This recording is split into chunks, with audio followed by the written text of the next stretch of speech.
Hello, আসসালামু আলাইকুম everyone. আশা করি সবাই ভালো আছো। সামনেই তোমাদের 2 মাস পরে এইচএসসি পরীক্ষা শুরু। HSC 26 batch. তো এখন যারা সায়েন্সের স্টুডেন্ট আছো বা আর্টস কমার্স যারাই থাকো না কেন, সবার একটা কমন সাবজেক্ট আছে, আমাদের বাংলা এবং ইংলিশ। তো তোমরা যদি প্রিভিয়াস ইয়ারগুলোতে আমাদের এই বাংলা এবং ইংলিশের তুমি স্ট্যাটিস্টিক্সটা দেখো যে এটাতে কয়জন স্টুডেন্ট এ প্লাস পাইছে বা কয়জন স্টুডেন্ট এ প্লাস পায় নাই। তো স্পেশালি তুমি দেখবা যে বাংলা এবং ইংলিশ এই দুইটা সাবজেক্টে এ প্লাস হারানোর রেট সবচেয়ে বেশি। তো এখন যারা সায়েন্সে আমরা থাকি ওদের গ্রুপ সাবজেক্টের প্রেশারগুলো এমনিতেই অনেক বেশি থাকে। এখন এই প্রেশারের মধ্যে আসলে বাংলা এবং ইংলিশটা আমরা টেস্ট পরীক্ষার আগ পর্যন্ত আহামরি ভাবে পড়তে পারি না। কিন্তু তুমি যদি ইঞ্জিনিয়ারিং এর কথা বলো বা মেডিকেল যদি যেতে চাও বা ভার্সিটির কথা বলো, জিপিএটা অবশ্যই ইম্পর্টেন্ট এবং সেই জিপিএতে বাংলা এবং ইংলিশ এই দুটো সাবজেক্ট একটা হিউজ রোল প্লে করে।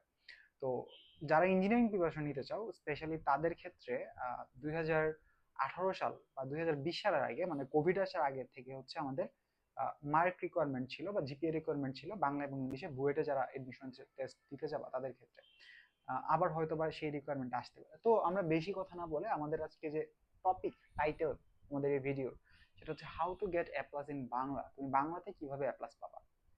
তো আমি হচ্ছে তোমাদের থেকে আজকে আরো 3 বছর আগে এইচএসসি পরীক্ষা ফেস করে আসছি। তো বেসিক্যালি আমার যতটুকু এক্সপিরিয়েন্স ছিল বা আমার বেসিক্যালি আমি কিভাবে পড়ে বাংলাতে এ প্লাস পেয়েছিলাম সেই জিনিসটা আমি তোমাদের সাথে শেয়ার করব। আশা করি জিনিসটা খুবই ইফেক্টিভ হবে, তোমরা এই জিনিসটা ফলো করলে তোমরা হচ্ছে খুবই উপকৃত হবে আর কি। তো তার আগে বলে রাখি, আমার কলেজ ছিল সেন্ট জোসেফ হায়ার সেকেন্ডারি।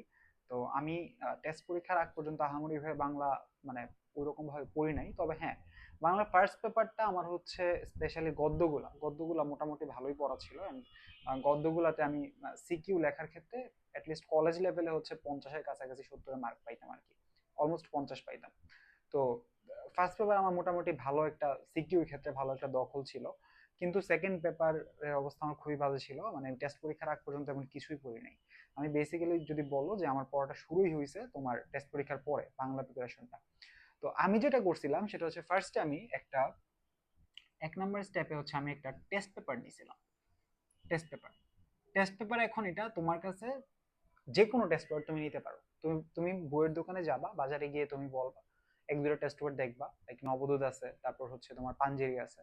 যেই টেস্ট পেপারটা তুমি দেখার পর মনে হবে, তুমি সবসময় বাংলা সেকেন্ড পেপারের টেস্ট পেপারটা দেখবা। তো সেকেন্ড পেপারের যে টেস্ট পেপারটা দেখার পর তোমার মনে হবে যে না, যেটা সবচেয়ে বেশি অর্গানাইজড তোমার কাছে মনে হবে, তুমি সেই টেস্ট পেপারটাই বাজার থেকে নিবা। সবগুলো তো আলটিমেটলি সেম কন্টেন্ট। তো আমি হচ্ছে ফার্স্ট একটা টেস্ট পেপার কিনছিলাম। তো টেস্ট পেপার কেনার পর আমি আগে হিট করছিলাম আমার উইক পয়েন্টে। তো আমি আগে হিট করছিলাম হচ্ছে বাংলা সেকেন্ড পেপারে। তো আমাদের কলেজে আবার মানে কলেজ লেভেলে আমরা ক্লাস করা লাগতো। সো ক্লাসের মধ্যে আমি মোটামুটি যে বিষয়টা বুঝতে পারছিলাম স্যারদের কথাতে, যে না, আমাদের বাংলা সেকেন্ড পেপারে হিউজ অ্যামাউন্টের একটা পোর্শন হচ্ছে তোমার রিপিট হবে।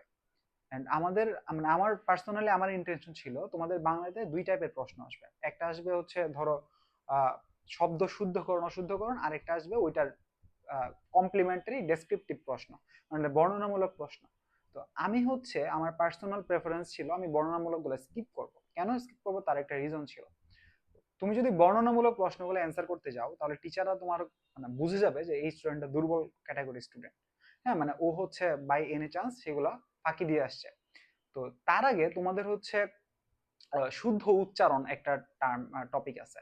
সেই টপিকটা হচ্ছে আমাদের স্যাররা ইনস্ট্রাকশন দিছিল তোমরা এটা যে কোনো একটা বাছাই করতে পারো। হয়তো তুমি শুদ্ধ উচ্চারণের নিয়ম লিখতে পারো অথবা শুদ্ধ উচ্চারণটা লিখতে পারো। এখন এখানে তোমার হচ্ছে যে জিনিসটা থাকে, রিস্ক থাকে। মানে তুমি একটা ভুল হইলে তোমার 1 মার্ক শেষ, তুমি দুইটা ভুল করলে 2 মার্ক শেষ। কিন্তু যদি তুমি নিয়ম লিখো, মানে যদি মোটামুটি ঠিকভাবে লিখো, তাহলে হয়তো বা স্যারের পছন্দ হইলে 5 দিবে। আর স্যারের যদি পছন্দ না হয়, তুমি যদি ঠিকভাবে লিখো তাহলে হয়তো বা 4 দিতে পারে। তো এই হচ্ছে তোমার বিষয় আর কি। তো আমি সবগুলাতেই হচ্ছে তোমার আহ, শুদ্ধ আর অশুদ্ধ লিখছিলাম, কোনোটা ডেসক্রিপটিভ প্রশ্ন দিই নাই। তো আমি হচ্ছে বাংলা সেকেন্ড পেপারটা খুলে যেটা করছিলাম সেটা হচ্ছে তোমার টেস্ট পেপারে প্রত্যেকটা বোর্ডে লাইক শুদ্ধ অশুদ্ধ উচ্চারণ যেটা আছে, সে শুদ্ধ অশুদ্ধ উচ্চারণে দেখবা প্রিভিয়াস তোমার 20-25 বছরের প্রশ্নের একসাথে ওরা টেবিল আকারে একটা তোমার হচ্ছে চার্ট করে দিয়ে রাখছে। যেই চার্টটা যদি তুমি একবার দেখো বা একবার পড়ো, বা ওটা ভালোভাবে মুখস্থ করতে পারো জিনিসগুলা, তাহলে তোমার এই শুদ্ধ অশুদ্ধ উচ্চারণ বা হচ্ছে তোমার বাক্য শুদ্ধকরণ, তারপর হচ্ছে তোমার আমাদের বেলায় আসতো যে কি বলে সমাস, এগুলা, হ্যাঁ, এরকম কয়েকটা টার্ম ছিল, মানে কয়েকটা টপিক ছিল, সেই টপিকগুলা প্রত্যেকটা টপিক হচ্ছে ওরা তোমার আহ, সুন্দর করে অর্গানাইজ দিয়েছে। তো আমি কি করছিলাম, বোর্ডে অ্যাটলিস্ট একবার আসছে, আমার হাতে তো আরো তোমাদের হাতে তো অলমোস্ট আরো 2 মাস টাইম আছে, আমার কাছে ছিল হচ্ছে তোমার 1 মাসের মতো টাইম। তো আমি বোর্ডে অলওয়েজ যেগুলো একবার আসছে প্রতিদিন সেগুলো একবার করে পড়তাম। রিটার্ন আমি হচ্ছে রিটার্ন আসলে তুমি ফরম্যাটটা দেখে গেলে হবে, রিটার্নের বিষয়ে আসবো। বাট আমি হচ্ছে ব্যাকরণের যেটা করতাম সেটা হচ্ছে প্রতিদিন 20-30 মিনিট করে একবার বাংলা সেকেন্ড পেপারে একটু টাইম দিতাম। 20-25 মিনিট তুমি দিলেই মোটামুটি একটা টপিক প্রতিদিন যদি তুমি দেখো তাহলে তোমার জিনিসটা খুবই ভালোভাবে আয়ত্ত চলে আসবে। হ্যাঁ, তাহলে তোমার হচ্ছে ব্যাকরণের ক্ষেত্রে বাংলা সেকেন্ড পেপারে ব্যাকরণ ব্যাকরণের ক্ষেত্রে তোমার যে জিনিসটা করতে হবে ভাই, তুমি টেস্ট পেপার থেকে সেই তোমার যে কম্পারিজন টাইপের প্রশ্নগুলো আছে সেই কম্পারিজন টাইপের প্রশ্নগুলো প্রত্যেকদিন তুমি 20-25 মিনিট টাইম নিয়ে অ্যাটলিস্ট একবার বোর্ডে আসছে, তোমার কাছে যদি ধরো এখন এক একজনের পড়াশোনার এক এক সাবজেক্টের পড়াশোনার অবস্থা এক এক রকম। হ্যাঁ, আমার যেমন সায়েন্স সাবজেক্টগুলো মোটামুটি বেশ ভালো প্রিপারেশন ছিল, তার কারণে আমি বাংলা সেকেন্ড প্রত্যেকদিন টাইম দিতে পারছি। এখন সবার প্রিপারেশন তোমাদের সেম না, তুমি কি করবা, তোমার হচ্ছে কাজ হবে যদি যাদের মানে অন্য সাবজেক্টে বেশি টাইম দেওয়া লাগতেছে অনেক বেশি এবং যাদের অবস্থা খুবই খারাপ, তারা হচ্ছে একমাত্র অ্যাপ্রোচ করবা হচ্ছে ডেসক্রিপটিভ প্রশ্নগুলোতে। আর যাদের মোটামুটি ভালো অবস্থা, যে আমার সায়েন্স সাবজেক্টগুলো মোটামুটি আমি কনফিডেন্স আমি পারবো, হ্যাঁ মোটামুটি বাংলা ইংলিশে টাইম দেওয়ার মতো সময় আমার এখন আছে, তো তোমরা হচ্ছে কি করবা এই ব্যাকরণ পার্টের ক্ষেত্রে ওই যে কম্পারিজন টাইপের প্রত্যেকবার অ্যাটলিস্ট একবার করে বোর্ডে আসছে, একবার বোর্ড লেখা আছে পাশে যে এত এত সাল, সেগুলো তুমি একদম মুখস্থ করতে হবে। এটা হচ্ছে তোমার একদম প্রাইমারি নিড বাংলাতে এ প্লাস পাওয়ার ক্ষেত্রে। সেকেন্ডলি আমি যে জিনিসটাতে আসবো সেটা হচ্ছে বাংলাতে তোমার এ প্লাস পাইতে গেলে সবচেয়ে যে ইম্পর্টেন্ট বিষয়টা সেটা হচ্ছে খাতার প্রেজেন্টেশন। খাতার প্রেজেন্টেশন এটা খুবই ইম্পর্টেন্ট, এটা খুবই ইম্পর্টেন্ট। এই খাতার প্রেজেন্টেশন তোমার যদি ঠিক না থাকে, বাংলা সেকেন্ড পেপার বলো বা ফার্স্ট পেপার বলো, তুমি যত ভালো লিখো তোমার এ প্লাস পড়া টাফ হয়ে যাবে। আমি তোমাদের জাস্ট আমার আমার জিনিসের আমার নিজের এক্সাম্পল দিই, যেমন আমাদের বেলায় আমাদের সমাস, আমি হচ্ছে সমাস অ্যান্সার করার ইন্টেনশন নিয়ে যাই নাই বোর্ডে, কারণ আমার সমাস এত ভালো আমি পারতাম না, আমার সমাসের দখলটা কম ছিল, কিন্তু সামহাও হচ্ছে আমার দেখা গেছে আমার মনে হয়েছে যে পরীক্ষার হলে আমি সমাসটা অ্যান্সার করে দিই, যা হওয়ার হবে। তো আমার হচ্ছে 3টা সমাসই ভুল হয়ে গেছিল, বাসায় এসে মিলানোর পর দেখি 2টা সমাস হয়েছিল। স্টিল আমি বাংলা সেকেন্ড পেপারে 164 মার্ক পাইছিলাম, 164। হ্যাঁ, তো এখন এটা কেমনে পাইছি, এটা পাইছি হচ্ছে আমার খাতার প্রেজেন্টেশনটা আমি সুন্দর রাখার চেষ্টা করছি। কিভাবে খাতার প্রেজেন্টেশন সুন্দর রাখবা, যেমন ধরো তুমি হচ্ছে শুদ্ধ আর অশুদ্ধ লিখতেছো, তুমি হচ্ছে আগে থেকে একটা চার্ট করবা, চার্ট করে তোমার এই পাশে থাকবে হচ্ছে শুদ্ধ আর এই পাশে থাকবে হচ্ছে অশুদ্ধ, তাহলে এই পাশে লিখবা শুদ্ধ শব্দটা, এই পাশে লিখবা অশুদ্ধ শব্দটা, এই দুটো শব্দ তুমি হচ্ছে কম্পারিজন টাইপের 5টা করে লিখবা। সেম ভাবে শুদ্ধ বাক্য অশুদ্ধ বাক্য, মানে যেগুলো তুমি কম্পারিজন অ্যান্সার করতেছো সেই সবগুলো জিনিসের হচ্ছে কম্পারিজন টাইপের অ্যান্সার গুলো তুমি বক্স আকারে লিখবা। ঠিক আছে, সেম ভাবে হচ্ছে তোমাদের যে 10টা কোন একটা জিনিসের আহ পারিভাষিক শব্দ আসে, পারিভাষিক শব্দের ক্ষেত্রে তুমি সেম কাজ করবা, বাংলা শব্দটা লিখবা বা ইংলিশ শব্দটা দেওয়া থাকে মনে হয় না বাংলা শব্দটাতে লেখা লাগে এরকম কিছু একটা। তো সেম ভাবে তুমি হচ্ছে প্রেজেন্টেশনটা সুন্দর রাখবা ব্যাকরণের ক্ষেত্রে, বেশিক্ষণ লাগবে না, তুমি পরীক্ষাতে 30 মিনিট আগে তোমার খাতা দিবে, তুমি 30 মিনিটের মধ্যে সবগুলো বক্স তুমি করে ফেলতে পারবা, করে বসে থাকবা তারপর জাস্ট হচ্ছে অ্যান্সার করবা। তো এটা হচ্ছে ব্যাকরণের ক্ষেত্রে প্রেজেন্টেশন। তারপর তুমি যদি আসো হচ্ছে তোমার আহ আমাদের হচ্ছে তোমার নির্মিত অংশ যেটা মানে রচনা, তারপর হচ্ছে তোমার ভাব সম্প্রসারণ, এগুলা সারাংশ। তো এই যে জিনিসগুলো আছে, এখন সারমর্মের ক্ষেত্রে হচ্ছে মানে সারাংশ সারমর্ম যে পার্টটা আছে সেটার ক্ষেত্রে হচ্ছে তুমি প্রিভিয়াস ইয়ারের বোর্ডের কয়েকটা জিনিস পড়লে তোমার মোটামুটি কিন্তু কমন চলে আসার কথা, আমাদের বেলায় আসছিল। তুমি যদি সারাংশ সারমর্ম আসলে মানে মেইন থিমটা ধরতে না পারো, হ্যাঁ, তাহলে কিন্তু তোমার মার্ক অনেক বেশি কম চলে আসবে। তো তোমরা যারা এনাফ কনফিডেন্স আছো, যারা বাংলা মোটামুটি বই টই পড়ো, হ্যাঁ আমি বাংলাতে বই পড়তাম তো হচ্ছে মোটামুটি আমার ভালো একটা দখল ছিল। তো যারা সারাংশ সারমর্ম মানে তোমাদের কনফিডেন্স নাই যে ভাই আমি লিখতে পারবো না, তোমরা কমপ্লিমেন্টারিতে যাবা, আই উইল সাজেস্ট যে কমপ্লিমেন্টারিতে যাবা। কিন্তু যারা মোটামুটি পড়ে যাবা বোর্ড প্রশ্নগুলো একটা ফরম্যাট আছে যে ফরম্যাটটা তোমরা ধরে ফেলতে পারবা, তোমরা চেষ্টা করে অনুযায়ী, সেক্ষেত্রে তোমরা হচ্ছে সারাংশ সারমর্মটা অ্যান্সার করতে পারবা। আচ্ছা, এটা গেল হচ্ছে সারাংশ সারমর্ম। ভাব সম্প্রসারণের ক্ষেত্রে তোমার হচ্ছে এটা হচ্ছে আরেকটা জিনিসের কিসের একটা কমপ্লিমেন্টারি থাকে। তো আমি প্রেফার করবো ভাব সম্প্রসারণে কমপ্লিমেন্টারি যেটা থাকে সেটা অ্যান্সার করবা। তারপর আছে হচ্ছে তোমাদের কি বলে ওই যে ডায়লগ যেটা থাকে আর কি ইংলিশে, হ্যাঁ। তো ওইটা হচ্ছে তোমাদের সেটা হচ্ছে তোমাদের কয়টা তোমরা পয়েন্ট দিতেছো সেটার উপরে কিন্তু মার্ক, হ্যাঁ। তো চেষ্টা করবা যে যেমন ধরো তুমি আর তোমার ফ্রেন্ড, হ্যাঁ, তুমি তোমার ফ্রেন্ডের মধ্যে কনভারসেশনে যে কয়জন দিতেছো, ধরো 30টা বা 40টা এরকম, এটার উপর ডিপেন্ড করে আর কি মার্কিংটা হয়। তো চেষ্টা করবা সেটাও যখন লিখবা, কত ভালো লিখতেছো বা খারাপ লিখছো তার থেকে বেশি ম্যাটার করে সেই জিনিসটা যাতে সুন্দর হয়। যেমন ধরো সেটা হচ্ছে তোমার একটা ফ্রেন্ডের নাম করিম, হ্যাঁ, তুমি হচ্ছে লিখলা এদিকে করিম, করিম। তো করিমের কনভারসেশনটা তুমি এই পার্ট পর্যন্ত লিখবা, তারপরে এখান থেকে আবার লিখবা রহিম, বুঝছো? এগুলো খুবই বেসিক জিনিসপত্র, মানে তুমি এই পাশে আর লিখবা না নামের। এবং সবগুলা হচ্ছে এই যে সেমিকোলন যেগুলো আছে সবগুলো একই প্যাটার্নে দিবে, একটা স্কেল দিয়ে থাকবে। মানে এই বেসিক তুমি যদি প্রেজেন্টেশন গুলো সুন্দর রাখো তোমার মার্কটা অটোমেটিক ভালো আসবে। তারপরে যদি আমি আসি রচনার ক্ষেত্রে কি করবো ভাইয়া? রচনা আসলে 20 মার্ক। এখন এটা একটা ভালো কন্ট্রোভার্সিয়াল জিনিস যে কত পেজ লিখবা রচনা। এখন রচনা কত পেজ লিখবা সেটা থেকে বড় কথা হচ্ছে তুমি কয়টা পয়েন্ট দিতেছো রচনাতে। রচনাতে টোটালি টিচাররা গুণে হচ্ছে কয়টা পয়েন্ট দিতেছি আমি, আর আমার কন্টেন্টটা কতটুকু এনরিচড।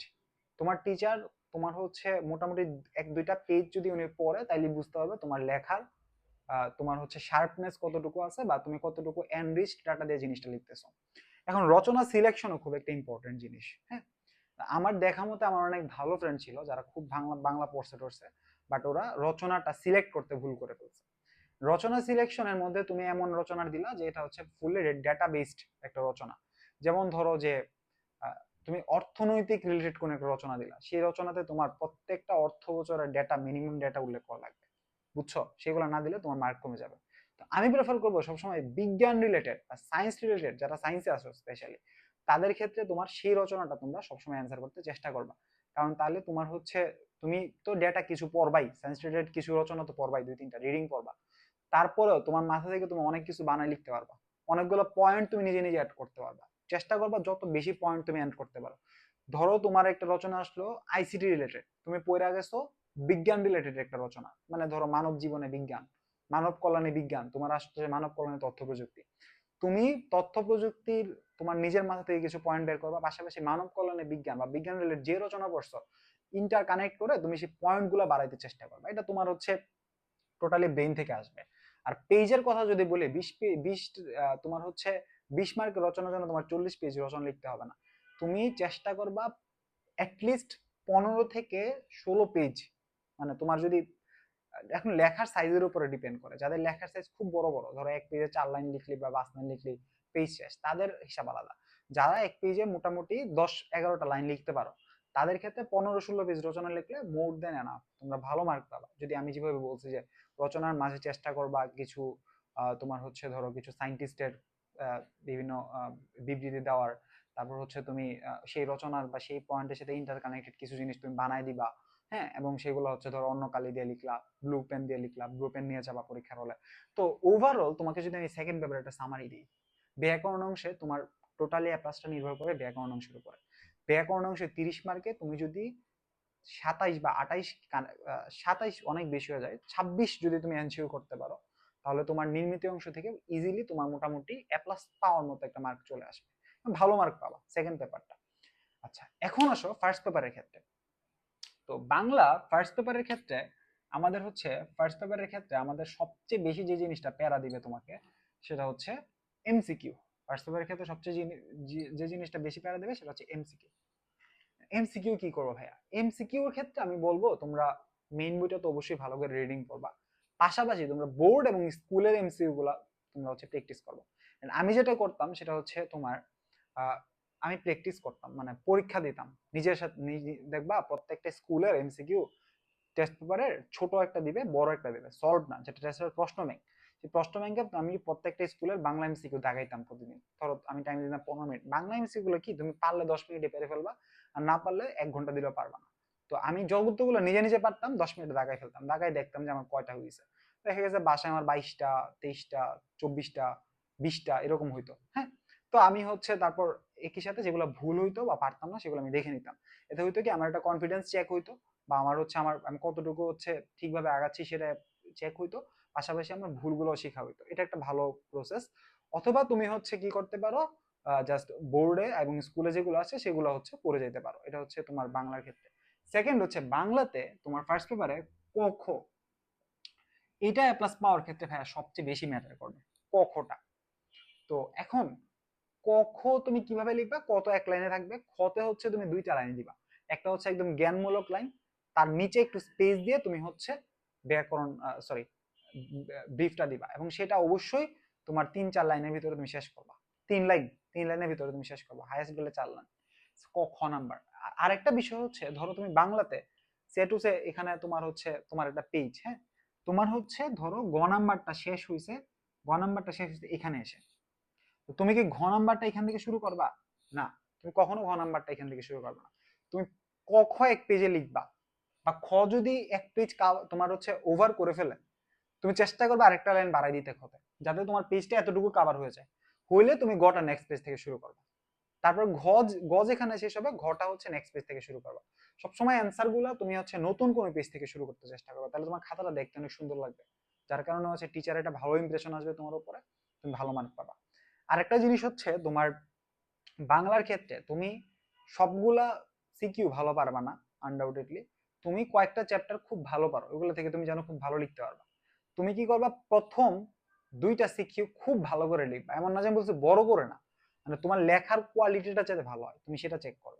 ধরো সেটুসে আমাদের হচ্ছে ওই যে যে চ্যাপ্টারটা ছিল অনুপমার কল্যাণীর যে চ্যাপ্টারটা, সেটা সবাই মোটামুটি ভালো পারি। হ্যাঁ, তারপর হচ্ছে তোমার ওই যে আমাদের আহ আরো কয়েকটা চ্যাপ্টার আছে খুবই, তোমার হচ্ছে যেমন তোমার হচ্ছে এই এই চ্যাপ্টার গুলো, তোমার হচ্ছে আরো কয়েকটা চ্যাপ্টার আছে, এই মুহূর্তে নাম মনে আসতেছে না, সেই চ্যাপ্টার গুলো হচ্ছে তোমরা খুব ভালো পারো। সেগুলো থেকে এক একজন এক একটা ভালো বুঝো বা লিখতে পারো ভালো, সেগুলো তোমরা অ্যান্সার করবা। মৃত্যুঞ্জয়ের একটা চ্যাপ্টার আছে সেটা।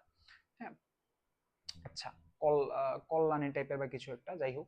তো তোমার হচ্ছে আহ, তোমার এই চ্যাপ্টার গুলো থেকে তোমরা আগে অ্যান্সার করবে, যেগুলো ভালো পারো না বা ভালো লিখতে পারবা না। স্পেশালি সেগুলো হয় হচ্ছে তোমার যে কবিতার যে চ্যাপ্টার গুলো থাকে, কবিতার পার্টের যে চ্যাপ্টার গুলো, তো সেগুলা হচ্ছে তোমরা চেষ্টা করবা, কবিতা তো একটা কবিতা ধরো ভালো পারো, সেই ভালো গুলার মাঝখানে চেষ্টা করবে যেটা ভালো লিখতে পারবো না সেটা ঢুকাই দিতে। এমন না যে ভালোগুলো একবারে লিখে ফেললাম প্রথম 3-4টা, তারপরে 3টা আমি একদম বাজে কোয়ালিটি লিখলাম, তাহলে তোমার মার্ক কমে যাবে। তুমি একটা প্যাটার্ন ফলো করবা, প্রথম 2টা ভালো, মাঝখানে যেটা একটু কম পারি সেটা, তারপরে একটা ভালো, তারপরে একটা কম পারি, তারপর লাস্টেটা আবার ভালো দিয়ে শেষ করবো। আমি এটা ফলো করতাম আর কি, এই প্রসেসটা। হ্যাঁ, তো তাহলে তোমার মোটামুটি সিকিউটা যাবে। আর কিভাবে লিখতে হবে সেটা বললাম। গ নাম্বার হচ্ছে 3টা স্টেপ মাস্ট দিবা। স্টেপ বলতে আবার হচ্ছে এরকম দিও না, এরকম দিও না, মানে তুমি হচ্ছে ধরো একটা লাইন এতটুকু পর্যন্ত লিখলা, তারপরে এক লাইন স্টেপ, আর একটা লাইন এতটুকু, লাস্ট হচ্ছে গ নাম্বার এতটুকু, ঘ নাম্বারে 4টে স্টেপ দিবা। এরকম ভাবে লিখলে তোমার হচ্ছে মার্কটা খুবই বেড়ে যাবে। এন্ড সেকেন্ড পেপারে তুমি হচ্ছে ফার্স্ট পেপারের ক্ষেত্রে তুমি হচ্ছে এমসিকিউ গুলো পড়বা, কবিতাগুলো ভালো করে পড়বা, আর হচ্ছে তোমার টেস্টও সলভ করবা। এই হচ্ছে তোমাদের বিষয়। নেক্সট ভিডিওতে আমরা ইংলিশটা কিভাবে তোমার ভালো করে প্রিপারেশন নিবা সেটা হচ্ছে আমরা আবার নেক্সট ভিডিওতে আগামীকাল তোমাদের সেই বিষয়ে গাইডলাইন দিব।